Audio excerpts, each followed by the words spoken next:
I guess this is for us. Thank you. Thank you so much. Thank you for being here. I wasn't sure what this crowd would be. I was just saying to Chelsea, are these like all millennials? I mean, they won't want to hear from me. And thank you. Thank you. I'm here because the two candidates running for president are not comparable. Not in any way. One of them is a brilliant, experienced stateswoman who is the most qualified, highly prepared presidential candidate of all time. And one of them is a huckster and a fraud. And what is at stake? What is at stake is our country, our children, our grandchildren. This is the most important time, certainly, of my life.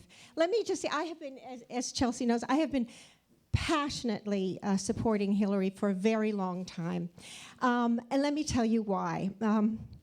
In 1995, I was in Beijing.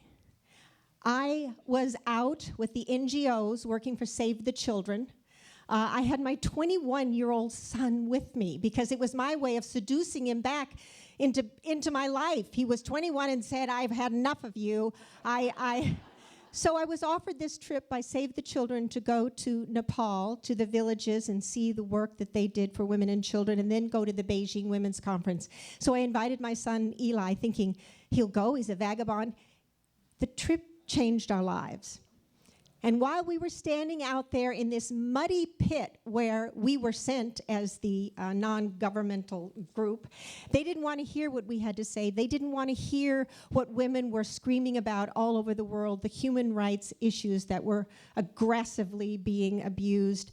But I was there with thousands of women from all over the world, and we stood there in the mud puddle, and I swear to you, it was like a game of telephone because we had no cell phones, we had no loudspeaker. We felt like a ripple, the reverberations of what Hillary Clinton had done. Women's rights are human rights, and human rights are women's rights, once and for all.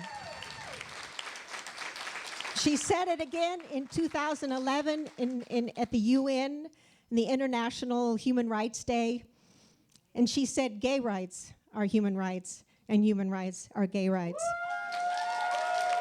Now, at the time in China, she was first lady, and she felt a lot of pressure to not do that, both internally from our government and externally from the Chinese government to tap it down, to soften her remarks, and she did not.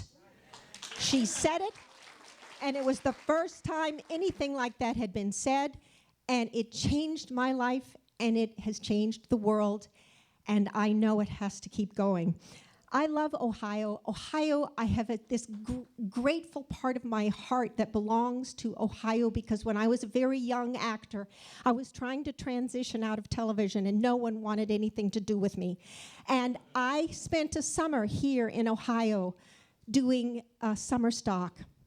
And it was the transition point between television, situation comedy, and serious roles in films, in doing Norma Ray, and Onward and Onward and Onward and Abraham Lincoln. And it was the strength and the support, I swear, that I felt in every city in Ohio. They gave me strength. You gave me support. And it's that very same strength and support that Hillary Clinton needs right now. You are the heart of America. Please know what is at stake in this election. Please know.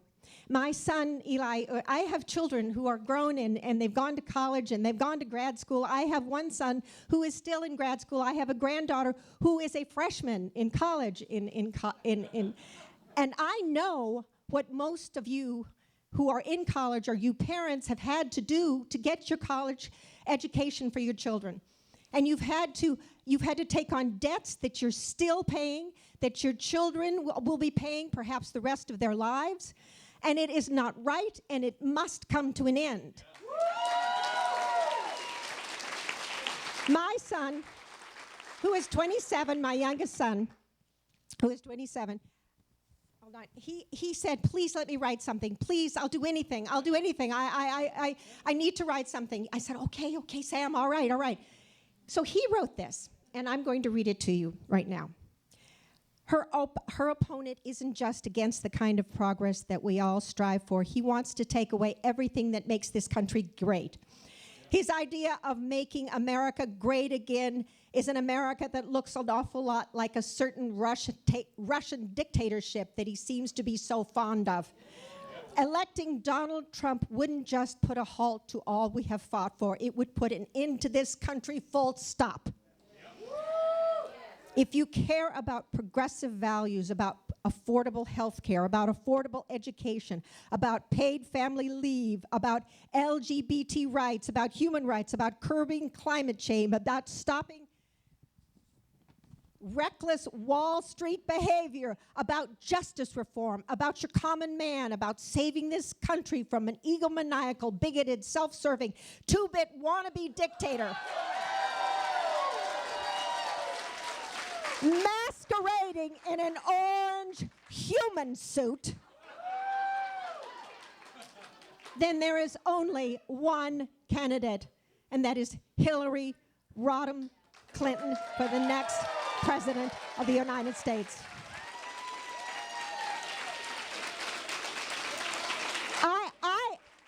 I have no daughters. I have only sons. I have two granddaughters who are on their way to being wonderful young women. But if I had a daughter, I would paint it and have it look like that. That would be my perfect choice. She is a powerful and important voice for this country, and a powerful and important voice for her mother, Chelsea Clinton.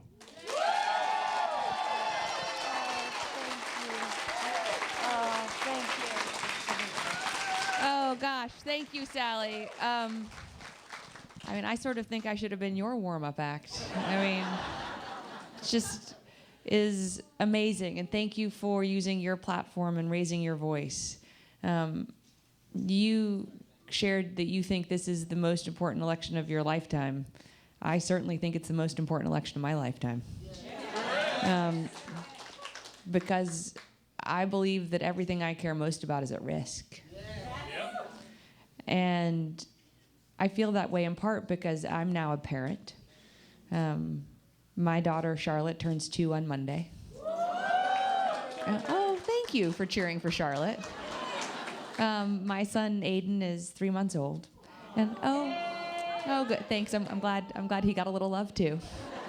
And oh, thank you. Wow, thank you. And I'm glad I got a little love as well. I mean, this is incredibly affirming. Thank you. But truly, on a serious note, I feel so intensely about this election, and it feels so personal to me because I'm now a parent. And so as proud as I am of my mom and as fiercely grateful as I am to be her daughter, this election is so personal to me because I'm now a parent. Even if I weren't a parent, this would be the most important presidential election of my lifetime. Because everything that Sally shared, that her son is worried about, I'm worried about.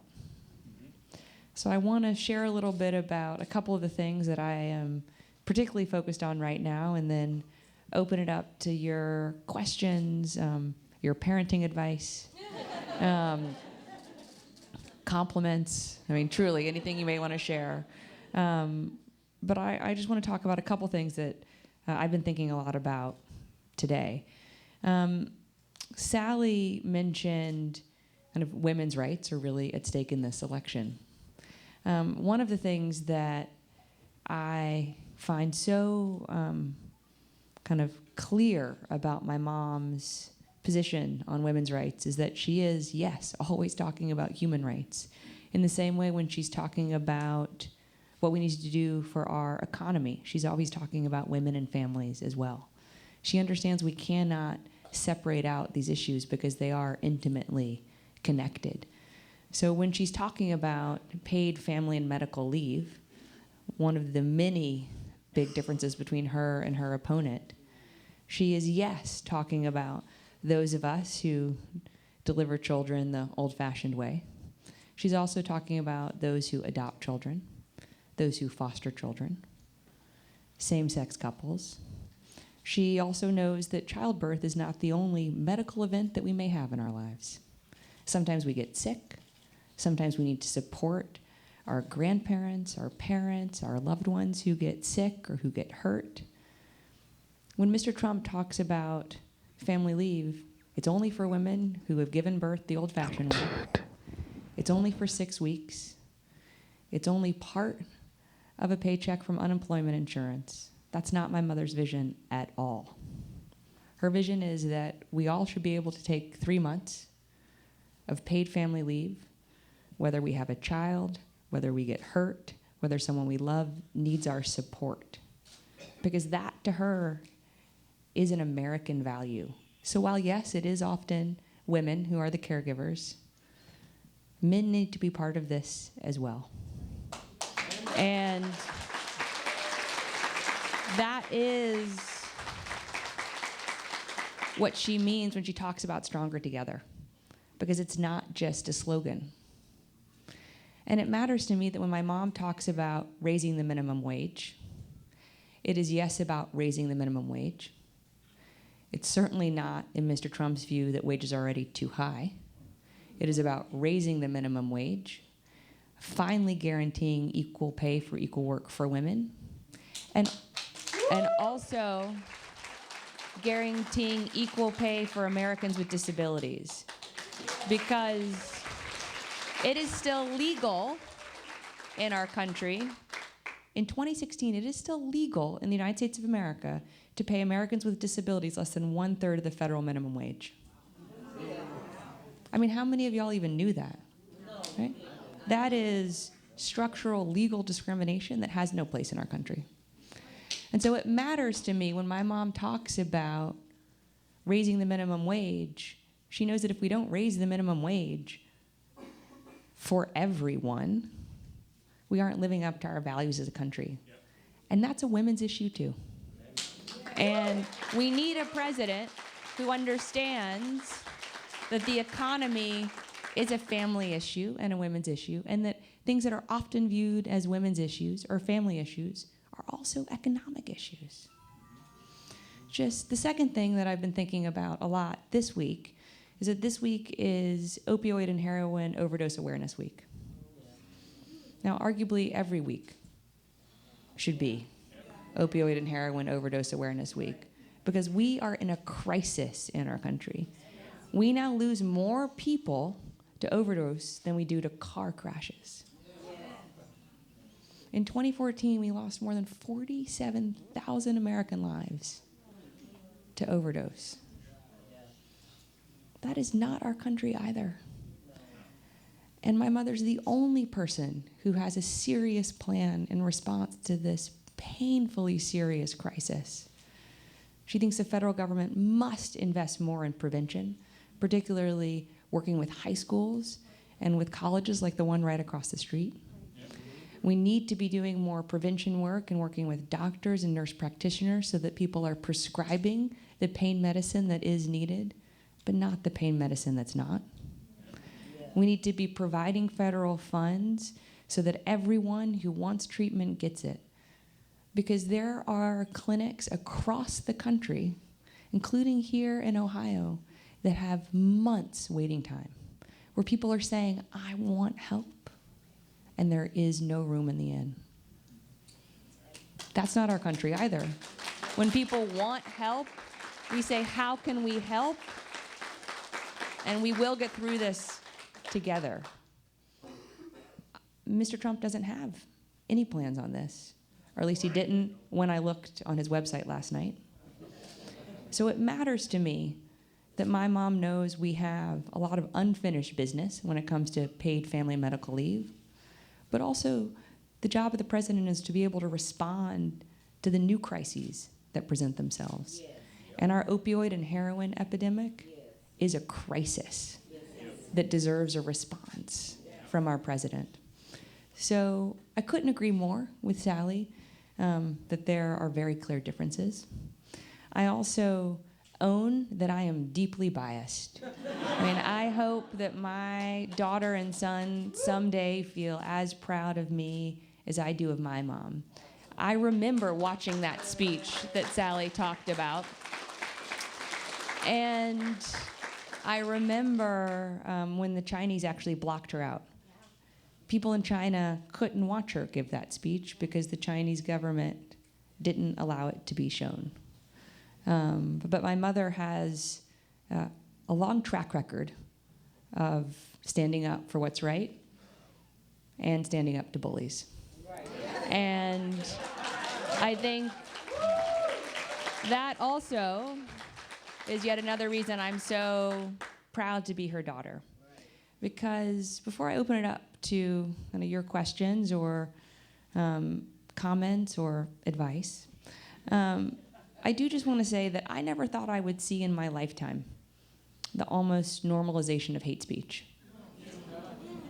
that we are watching from Mr. Trump, from his campaign, the regular, painful diet of racism and sexism and Islamophobia and rhetoric against Americans and the mocking of Americans with disabilities and the mocking of our veterans and the mocking of a Gold Star family. Not acceptable. It's not acceptable. It's not the country that I want for my children. It's not the country that I want for Sally's grandchildren. It's not the country I want for any of our children, any of our grandchildren, or our future.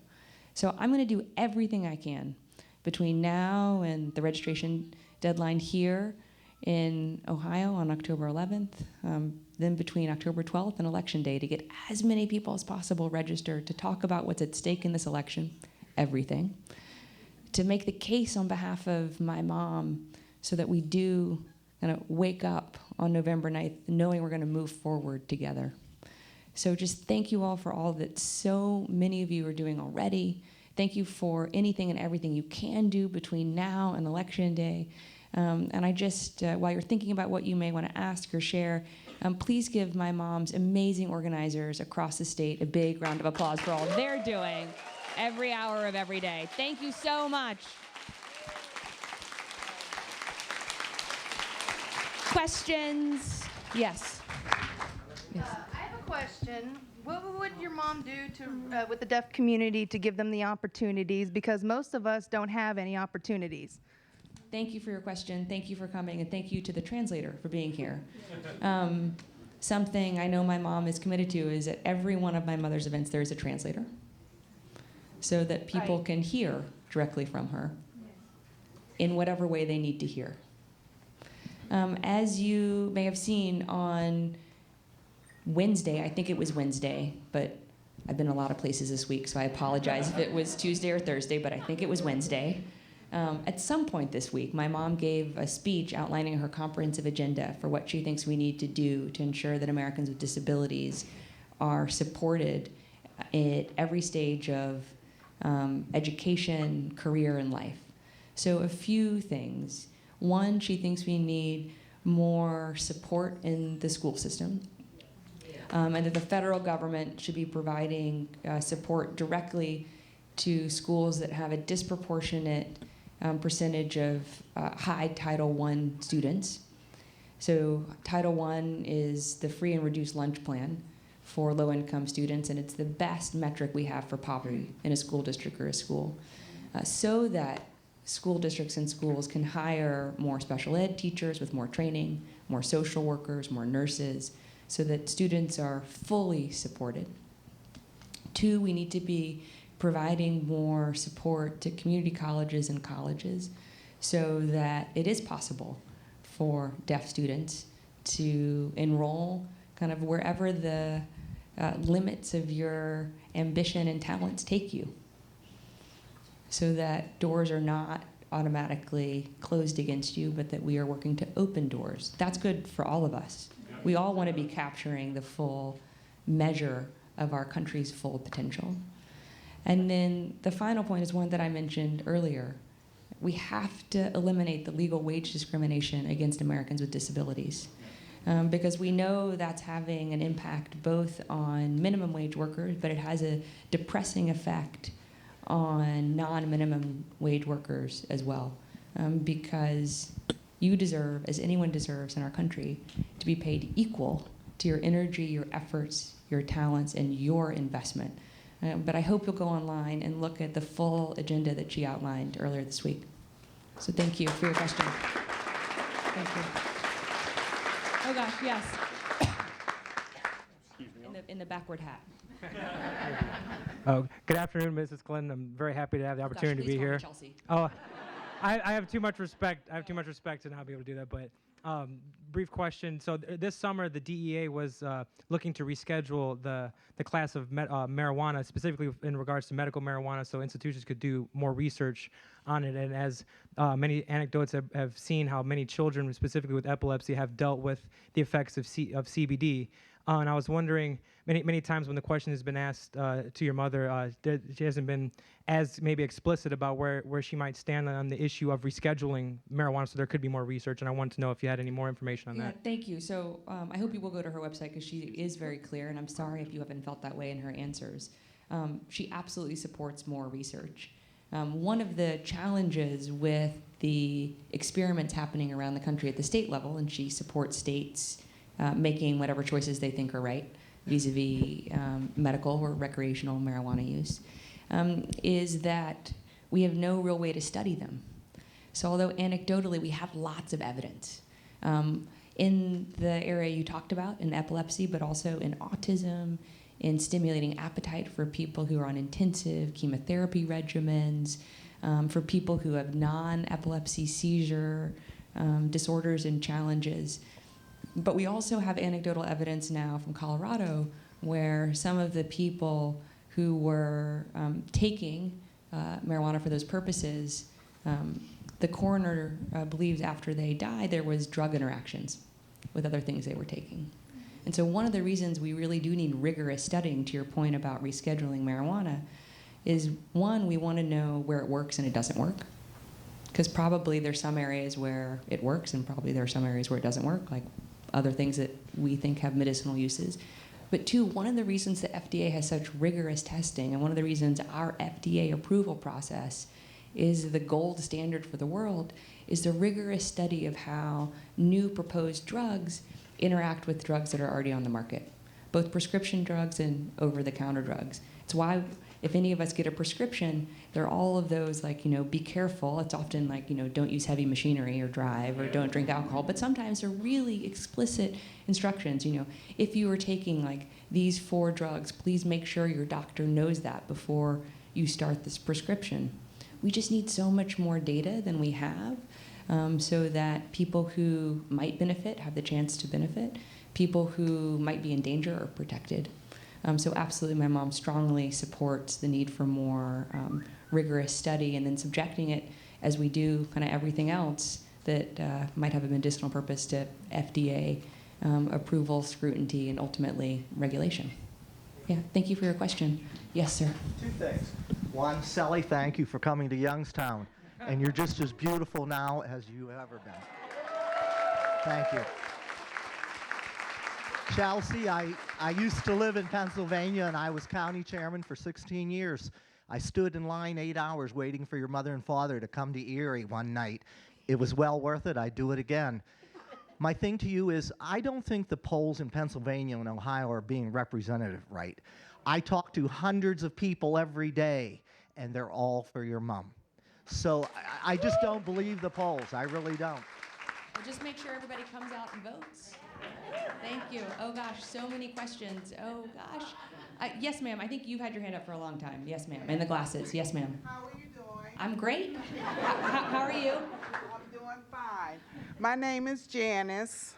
And I have my daughter, my baby daughter out of 8, Angel Lee, here, and my granddaughter, Vivian. I feel this is a historical moment, and I wanted them to share it with me. Now, my question is, how come they're not making Mr. Trump turn his taxes in if it's a rule? It's a rule, from my understanding, that he must do that. Because when President Bush was running, I remember he was just a little slow turning them in, and they stayed on him, and he turned them in. So this is not setting a too good of example. Well, ma'am, I don't think he sets a good example on anything any day. Um, and and I agree. I mean, it is not a rule. It is voluntary, although it is customary. Certainly, it has been for longer than I've been alive for people running for president to release their tax returns. My mother's tax returns are in the public domain from 1977 onward. So it's a big difference. That's also longer than I've been alive. Yeah. Oh gosh, yes, ma'am. I have a question about health care. Excuse me? The cost of health care has gone up. Thank you. The cost of health care has gone up dramatically for middle class people, and especially in this area, along with the prescriptions. What is your mother going to do about looking into that and the price we have to pay? So thank you for asking both about the cost of kind of medical care insurance and prescriptions. As you may or may not know, when my mom fought for universal health care coverage back in '93, which I remember vividly, and I remember vividly when it didn't work out, part of her original plan was to empower Medicare to negotiate with drug companies so that Medicare, on behalf of the tens of millions of Americans that are enrolled in Medicare, would be using kind of its major purchasing power to drive down the cost of prescriptions for people on Medicare. And the thinking goes that that's not only good for people on Medicare, but it's also good for people not on Medicare yet. I like to think I'm not on Medicare yet. I want to live that long. Because Medicare pricing is transparent. You can go online to the Health and Human Services website right now and see how much Medicare pays for certain things in this area. And because it's transparent, it would be hard for drug companies to charge those of us not on Medicare yet even 3 times as much as they would be charging Medicare, much less 300 times. So that's the first thing we have to get done. Unlike when my mom was fighting for this back in '93, there was bipartisan movement to empower the VA to do that on behalf of veterans. So now the VA negotiates with the full weight of all of our veterans much lower drug costs. A lot of Republicans supported that. If they supported it for our veterans, we should remind them of their support and ask they support this on behalf of our seniors and all Americans. So that is the first thing. On the second point, we have to protect the Affordable Care Act, but finish the part of the affordable. And one of the reasons we have to protect the Affordable Care Act is that, the coverage expansion for 20 million Americans, that's not just a statistic. I mean, that's people's lives. And one kind of point that really illustrates that means a lot to me as someone who's still a relatively new mom twice over, is that in 2015, we had more pregnant women access the full complement of prenatal health care services, and more pregnant women deliver their babies in safe environments with midwives and birthing centers at hospitals than at any other point in American history. And that's one of the impacts of the Affordable Care Act. But out-of-pocket expenses, as well as insurance premiums, have gone up too quickly. And so what my mom believes, and this is all kind of outlined in detail on her website, is that middle-class Americans and working-class Americans should get tax credits to defray and cap their out-of-pocket and insurance premium costs every month. And so hopefully that'll get us to the affordable part of the Affordable Care Act, but we can't go back and we can't start over. Yeah. Yes, sir, you've had your hand up too. I'm Ken. I'm a first-timer to see you, Chelsea. When I watched the commercial for Donald Trump on television, I have a question about your mom. Is your mom going to plan to do raise the minimum wage as far as the disabilities? Yes, sir.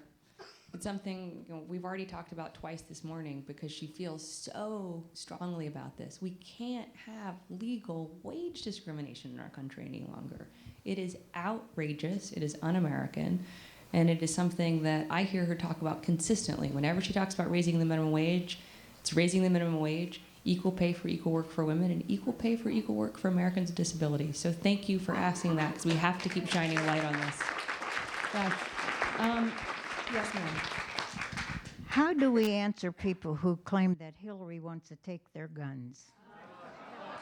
So, it's a good question.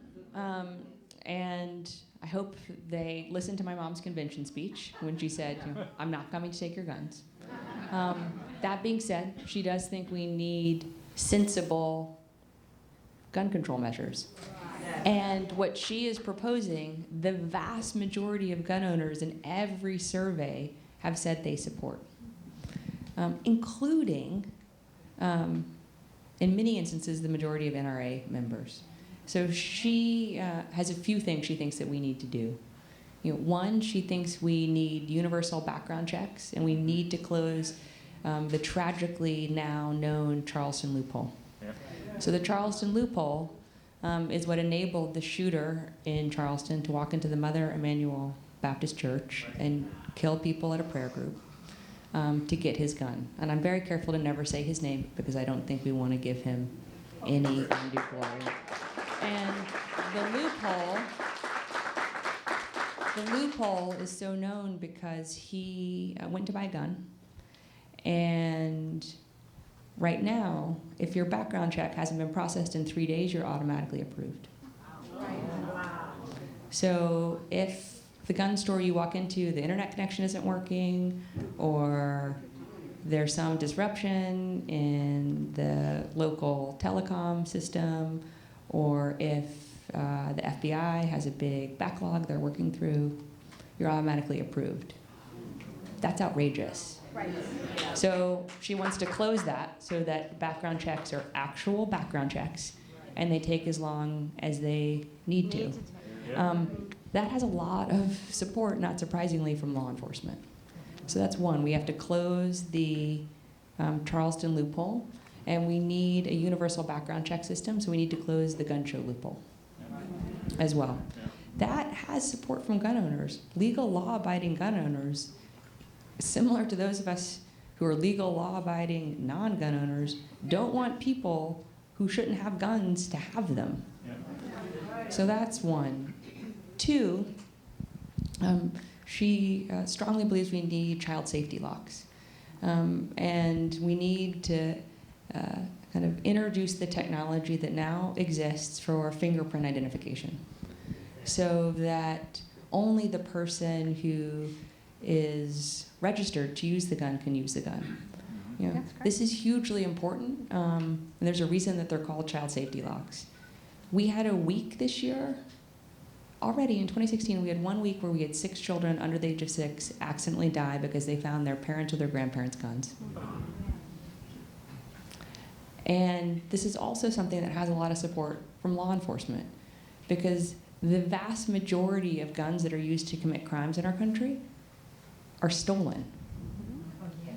So similarly, like those of us that don't own guns and those of us that do own guns shouldn't want stolen guns to be able to be used in crimes. So that's really what she thinks we need to do. She's not trying to take away any guns from any law-abiding person, but she does think we want to prevent people who are not law-abiding from getting them. And then the third and final point is surely people that are on the terrorist watch list should not be allowed to buy guns in our country. If you can't get on an airplane, you shouldn't be allowed to buy a gun. So I hope that helps you answer that question. Oh gosh. I'm just doing my random scan around the room. Yes, sir. This one is about climate change. First, I really applaud your mother's wisdom and courage in taking on the coal industry, which is great. I want to talk about a couple of the other presidents. Jimmy Carter put solar panels on the roof. Mrs. Johnson started the Beautify America campaign. I'd like to encourage Bill to learn to embroider sweaters and things of that sort. So he'll have a busy energy-related activity. That's a little bit trivial, but I want to know what's in mind, and is he able to come out and start using his tremendous charisma and authority to be a good first husband and get us on a better path for better energy, including bicycles at the White House, I hope. Well, thank you. I'll tell him that I met someone who thinks he should take up embroidery. I don't know if he has any talents in that area because I don't know if he's ever tried. But if he takes you up on that offer, I promise to share it on social media. On your question about climate change, my mom has this kind of old-fashioned view that we should listen to the scientists, and that's true on climate change. That's true on vaccines. That's true on medical marijuana. I mean, that's true on a lot of things that have gotten politicized that shouldn't actually be political questions. And so I hope you'll look at her comprehensive clean energy agenda, and that she thinks we need to be investing actually in coal country to help turn coal country into clean energy country. Yeah. And to kind of give jobs in energy to the communities whose jobs in energy helped build our country. And you ask about my dad. Not surprisingly, a lot of people have asked both my parents about kind of what role my dad might have in the White House, knock on wood, that we win on November 8th. And my mom, when we win, thank you, with all your help. And my mom has said three things, kind of one of which relates to your earlier suggestion. One, that she would look for his help on the economy, because in the 1990s, we created 23 million new jobs and average incomes rose and rose and rose across the country, in cities, in suburban areas, in rural areas, north, south, east, west, in Democrat and Republican congressional districts alike. Two, she would look for his advice in the way that President Obama and President Bush both looked to his advice in parts of the world where he has a deep knowledge and useful perspective. So kind of publicly, both President Bush and President Obama said, they've talked to my dad about Northern Ireland, for example, because he helped negotiate the peace in Northern Ireland. And then three, she says this, and she's both joking and not joking, she wouldn't consult him on things like China patterns and flowers, but maybe if he takes up embroidery, she'll have to change her mind. Yeah. Oh gosh, so many questions. Yes, sir, in the blue. You can shout.